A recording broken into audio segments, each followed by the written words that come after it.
am Cherise Cabanya from DSN 2A dyan sa ISPSC. So today I will be discussing to you guys about high-risk pregnancy. So first, what is high-risk pregnancy?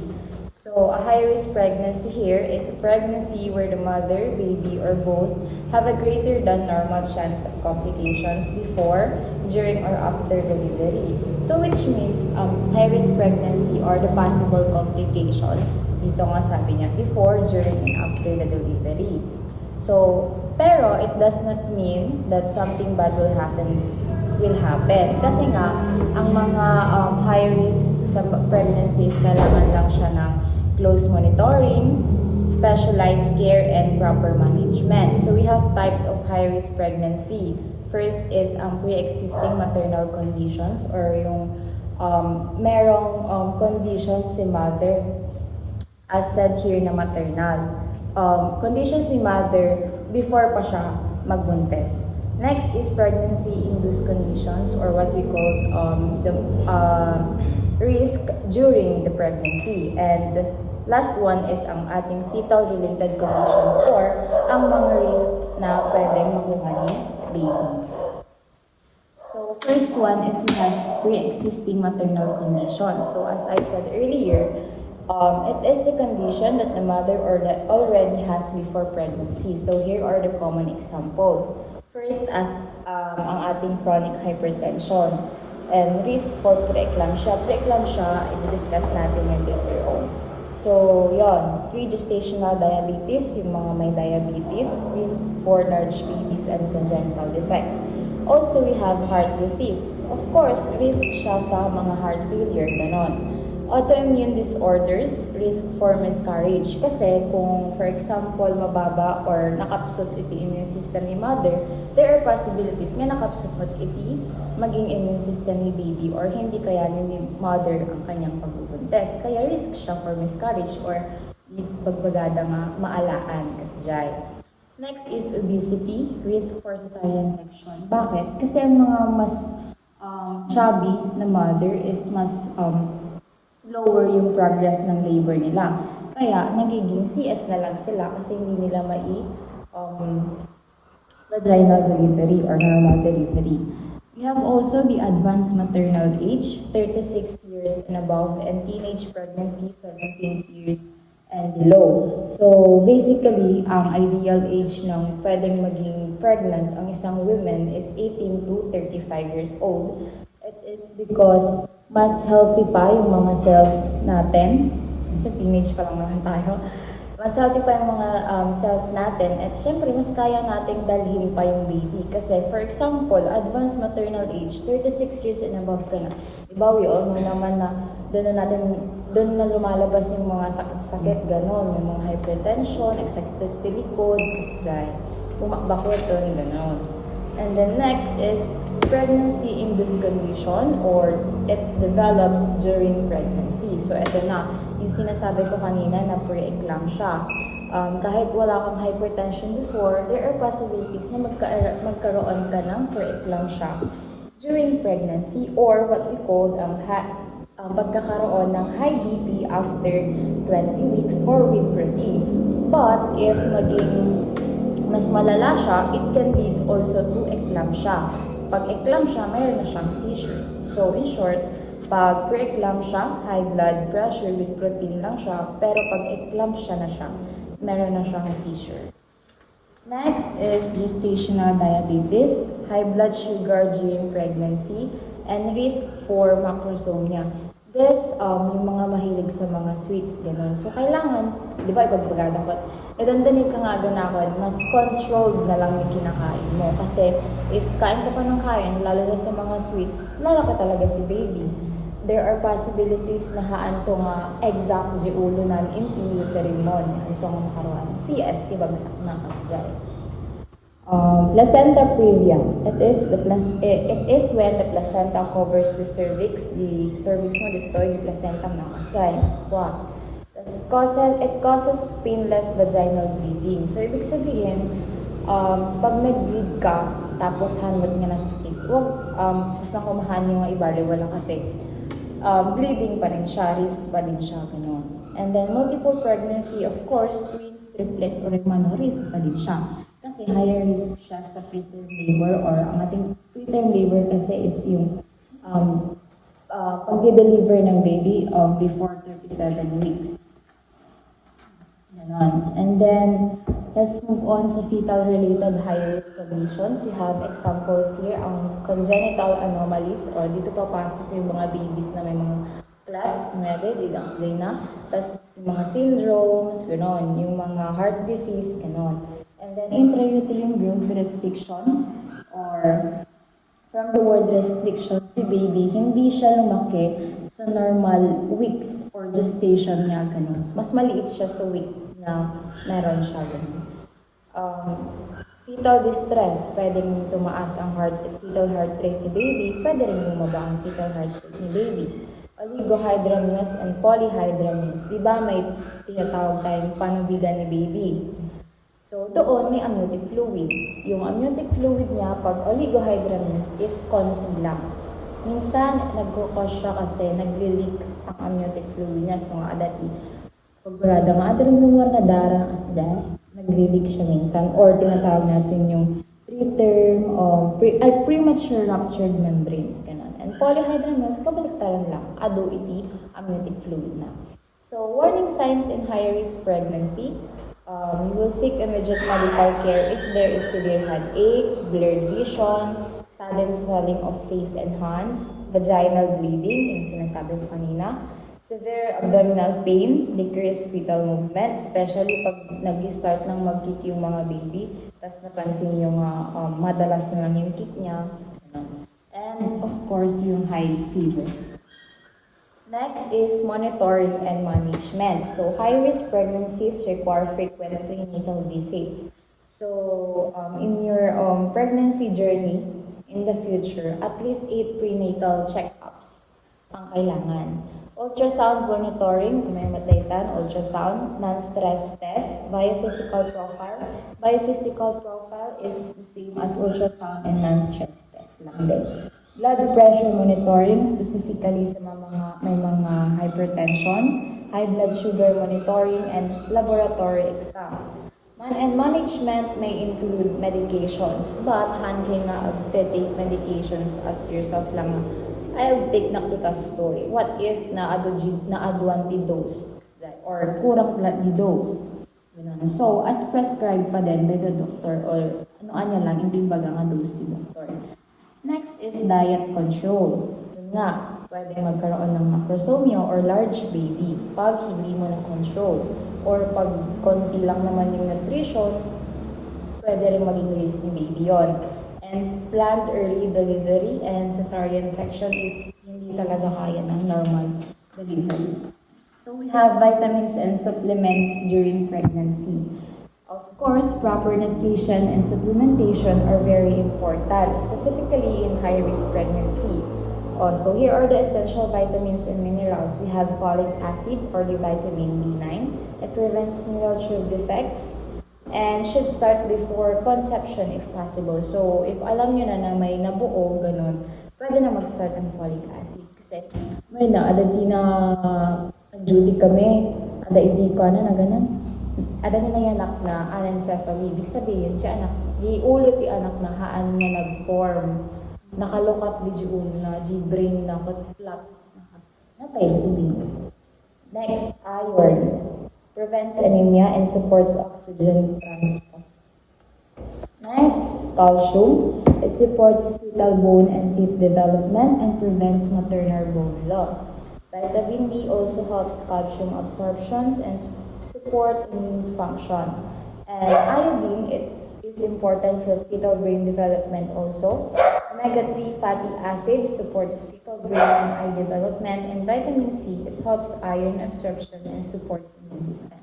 So, those are the vitamins that you need to take talaga. Kasi it can help naman sa growth and development of baby. And also, para sa immune system din niya. And special considerations in high-risk pregnancy, women with anemia may need higher iron dose. Pero sabi ko nga kanina, as prescribed pa din by the doctor kung ilang dose yung take. Next is women with diabetes. Of course, we need careful monitoring of the supplements. And women with preeclampsia risk adequate calcium intake and multiple pregnancy, higher nutritional needs. Of course, duwa, talo, kailangan ada dumuti nutritional foods na intake mo or supplements kasi. And nakalagay dito, always take supplements only as prescribed by a healthcare provider.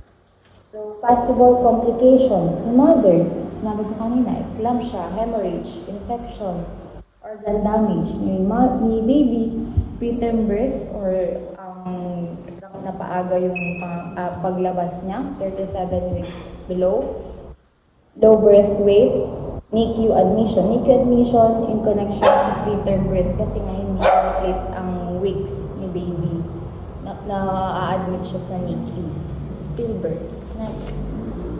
So, in summary, a high-risk pregnancy involves conditions that increase the risk of complications for the mother and baby. As said earlier, there are main types. We have pre-existing maternal conditions, pregnancy-induced conditions, and fetal-related conditions. And with proper prenatal check-up, sabi ko kanina, at least 8, adequate nutrition and correct vitamin supplementation, and also close monitoring, of course, magiging healthy both baby and the mother. Yun lang. Thank you. So, man nga mai-apply ka na yung tatta, kanya tayo gayang tatta. In the future, at least, tayo no cons. So, I will be discussing about the high-risk pregnancy. So, what is high-risk pregnancy? It is the pregnancy where the mother, baby, or both have a greater than normal chance of complication before, during, or after delivery. Which means that agay possible complications or risk ni mother kani baby. But it does not mean nga something bad will happen kasi it means that the pregnancy lang kailangan iti closer monitoring, specialized care, and proper management. So there are types of high-risk pregnancy. Ada iti pre-existing maternal conditions, which means nanggaling kini mother, pregnancy-induced conditions or during the pregnancy, and the fetal-related conditions or during the baby. So, we have here the pre-existing maternal conditions. So, anya bagi jay, here are the common examples. For example, kat ni mother, ada iti dati nga chronic hypertension na. So, ada iti hypertension na nga to iti BP na. This is soon as the preeclampsia, adan to damdama data. And then, gestational diabetes, ada iti diabetes ni mother before at nagsikog isuna, is for large baby. And heart disease, of course, heart failure, and then autoimmune disorder, no nakapsot ti immune system ni mother, of course, kumapsot mo ti immune system ni baby. And then, obesity, dagiti nalulumog kasi mas lower iti progress di labor da, which can lead to cesarean section or dagiti CS. And then, advanced maternal age or greater than 36 years old, and teenage pregnancy less than 17 years old. So, basically, pinaka-ideal talaga nga maging pregnant may isang babae is 18 to 35 years old. Kasi, dajay, mas healthy pa the cells si babae, including the lalaki, and mas kaya nga dalhan ni mother, dajay baby. So, and we have also here the pregnancy in these conditions. So, as I said earlier, dati kat may develop during pregnancy. And then, important conditions, we have preeclampsia. Dati may baktat tayo na ngumat nga to iti BP. And dati preeclampsia kat with protein in the urine. And it can progress to seizures no mas lumala maging eclampsia. So, agkaroon iti seizures. And then next is this gestational diabetes, which can lead yung mga high blood sugar during pregnancy, risk of macrosomia. Diba, kung kunada kat no, was lang ko, madadaling kayo na aganakan kat, mas controlled itikan kami tayo, especially agidi sweets. Kasi mabaling na tumakon baby, it can lead to sa pelvic disproportion. Ibig sabihin, haan nga, kaslang makaruwar, inihan nga hamakaruan ni baby dignity, pelvic yun or the cervix yun, which can lead to CS kasi ma-stuck, mabali nga ma-stuck yung ulo ni baby dignity kwayo kasi. And then, placenta previa, plus which means the placenta kung naka-cover din to cervix, yung baba, and it can causes painless vaginal bleeding. So, hani, ibig sabihin nga, agpadpadara kayo, awamot ti, hanimot nga nasakit, han kay ipasakapan ang manata. And multiple pregnancy, digit twins, even twins, triplets, or manuman, risk lata dayjay. It can kunahadtoy higher risk of preterm labor or delivery of the baby before 37 weeks. So, 37 weeks and above, term na siya, mabalik na. Complete weeks na siya. And then, fetal-related high risk sa baby naman siya. It can lead to congenital anomalies. Dito yung sumurok agad adati cleft ni baby, agkakaroon ti syndrome, kasjay, with heart diseases, kasjay. Intrauterine growth restriction, from the word restriction, haan nga dumakgal ni baby, tinasayaan na panagdakkel na di ulit ti tiyan. So, normally, haan nga gusto di nutrition nga maitut di mother kani baby. And fetal distress, mabalin nga ngumato ti heart rate na and bumaba ti heart rate ni baby. We have also the oligohydramnios and polyhydramnios. Oligohydramnios, big sabihin, basit iti amniotic fluid ni baby, di ba? Ada ti panubigan ni baby jay. Unog, panubigan tayo. So, basit iti fluid na, so unog. Minsan mang mangyari dadi kasi, ganan, aglilik, nag-jay fluids tayo. And then, polyhydramnios, adumot, balik-kabalik ta rin lang, ado, iti fluid ni baby, or amniotic fluid, di jay, placenta. And then, we have the warning signs in high-risk pregnancy. Of course, seek immediate medical care if there is severe headaches, iti ulo, blurred vision, sudden swelling of face and hands. Pero normal mo tinagduma, pero no, kas nang kumahanmat na kuwanis lang subab sa bramat di swelling nan, jay pa check up. Vaginal bleeding, severe abdominal pain, decreased fetal movement, especially no kas lang masit mo kicks na ni baby, jay ag-seek iti medical care and high fever also. So, monitoring and management. High-risk pregnancy require frequent prenatal visits. So, during your pregnancy journey, at least 8 prenatal visits kailangan. Ultrasound monitoring, of course, non-stress test, biophysical profile. Biophysical profile is same lang sa ultrasound and non-stress test. Blood pressure monitoring, specifically sa may mga high blood pressure, blood sugar monitoring, and laboratory exams. We have also the management. So, yun, medications, diet control, plan early delivery, and cesarean sections. Cesarean section if hindi na talaga kayang ilabas si baby. During pag normal delivery ka nun. And then we have also the vitamins and supplementation during pregnancy. Of course, proper nutrition and supplementation are very important, specifically in high-risk pregnancy. So we have folic acid or vitamin B9. It prevents neural tube defects and should start before conception if possible.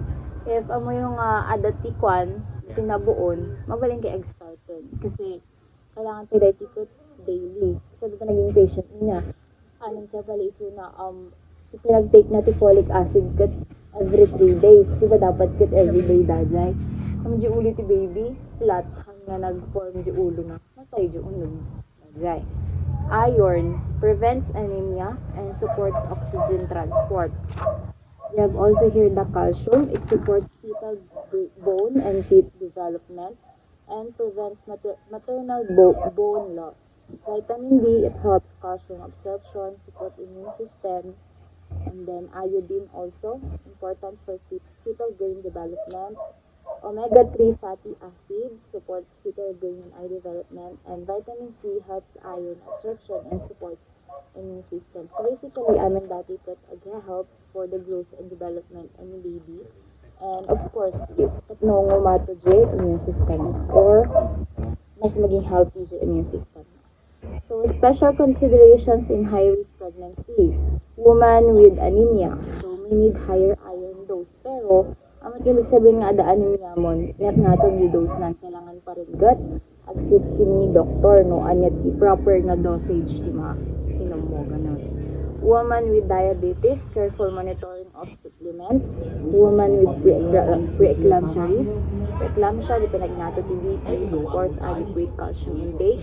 Multiple pregnancy, higher nutrition needs. Siyempre, duwa, dataluda, kailangan, handang abud-budwa, kailangan same pa din. So, nakalagay dito, always take supplements only as prescribed by a healthcare provider. Jai, Dr. Yo.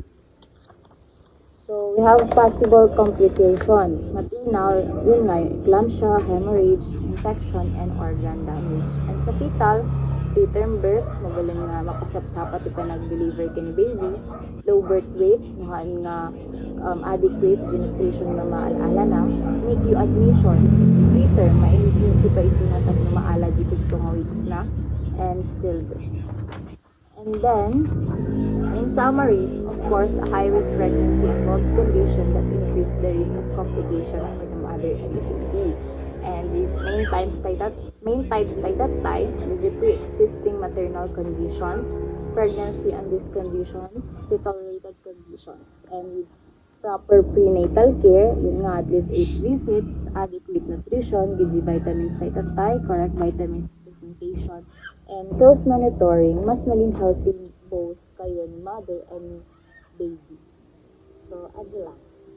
Thank you. So today I will be discussing about the high-risk pregnancy. So what is high-risk pregnancy? A high-risk pregnancy is the pregnancy where the mother, baby, or both have greater than normal chance of complication before, during, or after delivery. Or what we call yung mga possible conditions or possible complications rather for the both mother and the baby. But it says here that it does not mean something but will definitely happen kasi kailangan lang siya ng closer monitoring, specialized care, and proper management. So we have types of high-risk pregnancy.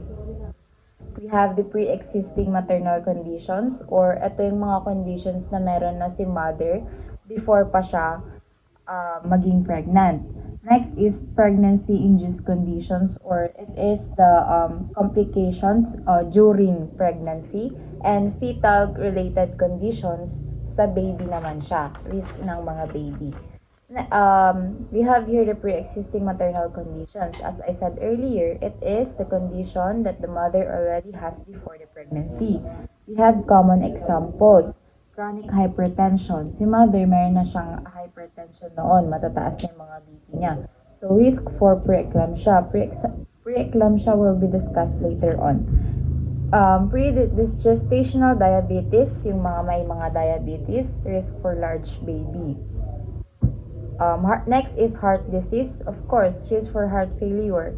And then autoimmune disorders. If nakapsut the immune system ni mother, may possibility na nakapsut man immune system ni baby, which can lead to risk for miscarriage or maalisan nga kunada.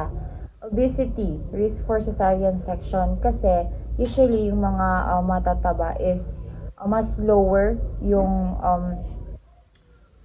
progress ng labor nila. Kaya nagre-risk siya for cesarean section kasi haanda nga maiwar through vaginal delivery. Next is advanced maternal age, 35 years and above, and teenage pregnancy, 17 years old below. So basically, ang ideal age ng pagiging pregnant is 18 to 35 years old. 18 to 35 years old. Kasi pag 36 and above na si mother, diba, dito yung mangrugrugi nga at saksakitan nan, ganun, especially sa mga hypertension. And mas healthy pa yung mga cells na mag-unite and mas kakayanin ni mother ang pagiging pregnant. Next is pregnancy-induced conditions. This will develop during pregnancy. So, we have dito yung preeclampsia, yun nga yung pagtaas ng BP during pregnancy. na nagkakaroon din ng protein sa urine. And kapag lumala siya, it can lead to eclampsia and magkakaroon na din ng seizures. Next is the gestational diabetes or high blood sugar during pregnancy and risk of macrosomia.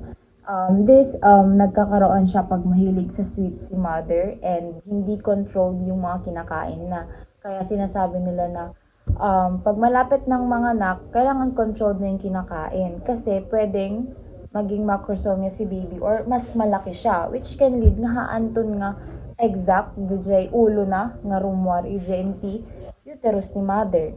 So, risk din siya risk din siya sa CS. And then, placenta previa. Placenta covers the cervix. Yung placenta niya nasa baba na. It causes painless vaginal bleeding. So, kami ibig sabihin nga, nag-bleed kahamot nga nasakit, haan nga risk isuna aman. So, pa-check up lang ta. And then, multiple pregnancy. Of course, sa mga twins, triplets, or numan-numan, higher risk pa rin isuna ti pregnancy or what you call the preterm labor or di nasapsapang nga may iwar ni baby. 37 and below, mga preterm. Next is fetal-related high-risk conditions. We have examples, yung mga congenital anomalies. Dito papasok yung si baby, magkakaroon yung mga cleft, yung kasday. Tas yung mga syndromes, ganon, heart diseases, kasday. Intrauterine growth restriction. From the word restriction, haan nga din maktal ni baby, EJNT exact, nga kailangan nga panagdakol na 20 weeks na. Kasi kasang nabasbasit, isuna, EJNT exact nga week na. Kasday. Fetal distress, mabalin nga ngumato ti heart rate na or bumaba mo ti heart rate na. Oligohydramnios and polyhydramnios. Oligohydramnios, di amniotic fluid, di panubigan na, di amniotic, di fluid na di jay, basit iti fluid na. Usually mangyari no adati ruptured membranes or aglilik di fluid. So, dahil dumarumrumar, adati rumrumar nga danong konkonada kasi dahil. And then, polyhydramnios, kabaliktaran na lang ado iti amniotic fluid niya. And then, warning signs in high-risk pregnancy. Seek immediate medical care if there is severe headache, blurred vision, sudden swelling of face and hands. Normal pero nakas lang kumahaan nga makita yung todo-todo di pa nagswelnan talaga. And then vaginal bleeding, severe abdominal pain, decreased fetal movement. Siyempre, adati movements na ni baby no kick tas bigla nga bimasit kick na kasjay, amari nayo, agsip iti medical care and of course the high fever. Next is monitoring and management. So, high-risk pregnancies require frequent prenatal visits. So, at least 8 prenatal visits during your pregnancy journey. And of course, ultrasound monitoring, non-stress test, biophysical profile. Biophysical profile is the same lang as ultrasound and non-stress test. Blood pressure monitoring, specifically sa mga may hypertension, blood sugar monitoring, and laboratory exams. And management may include medications. Medications, nga kaslang kung mabasta-basta nga ag-take kalagtan, kailangan as prescribed by the doctor or di doctor mo tinangibag ka. Kasi mabalin nga agko iti kaslang kung nangatugayan di dose nga nainom mo, kasjay. Or basit di dose nga nainom mo, kasjay. So, kailangan exact. Diet control, di bagbaktat type, pwedeng magkaroon ng macrosomia si baby or mas lumaki. Plan early delivery and cesarean section if hindi na talaga kaya ng normal delivery. Next is vitamins and supplementation during pregnancy. So, proper nutrition and supplementation are very important, of course, specifically in high-risk pregnancy. So, here are the possible vitamins nga inuman ni baby. So we have here the folic acid. It prevents neural tube defects and should start before conception if possible. So, folic acid, no mo yun nga nakasang nakabuo ka yun, mabaling ka starton kasi no last the folic acid, sa di mo kanang ati patient ko nga anencephaly, ibig sabihin han nga nag-form di ulo ti baby kasi the mother take the folic acid cut every 3 days. Cut kailangan na cut every day. No tayo di baby kasi hamo lang nga nag-form di ko brain na cut flat kasjay. Iron prevent anemia and supports oxygen transport. Calcium, it supports fetal bone and teeth development and prevent maternal bone loss. Vitamin D, it helps calcium absorption, supports immune function. Iodine, important for fetal brain development also. Omega-3 fatty acids supports fetal brain and eye development. And vitamin C, it helps iron absorption and supports immune system. So all of this can help sa growth and development ni baby, including dry immune system na. So, special considerations in high-risk pregnancy. So, women with anemia, it may need higher iron dose. Pero kas kung naktatay, depende lang ta prescribe ni doktor. And woman with diabetes, careful monitoring for supplements. Woman with preeclampsia risk, adequate calcium intake, and multiple pregnancy, higher nutritional needs. Syempre, duwa, dataluda, mas nga ti nutrition nga ma-take ni mother. And always take supplements only as prescribed by a healthcare provider. So, di bagbak tay. So, possible complications. Ni mother, mabalin nga bagakatay, eclampsia, hemorrhage, infection, organ damage. And ni baby, preterm birth, is 37 weeks below siya nga maianak, low birth weight, kasi nga quadri nutrition nga naala na, kini mother, NICU admission, di nga preterm, maipanji NICU, kasi nga enough the weeks na, and the stillbirth. So, in summary, a high-risk pregnancy involves condition that increase the risk of complication for the mother or baby. So, yun nga, we have main types kanina, the pre-existing maternal conditions, pregnancy-induced conditions, and fetal-related conditions. So, with proper prenatal care, with at least 8 prenatal visits, adequate nutrition, correct vitamin supplementation, and close monitoring, mas maging healthy both mother and baby. Adya lang. Thank you.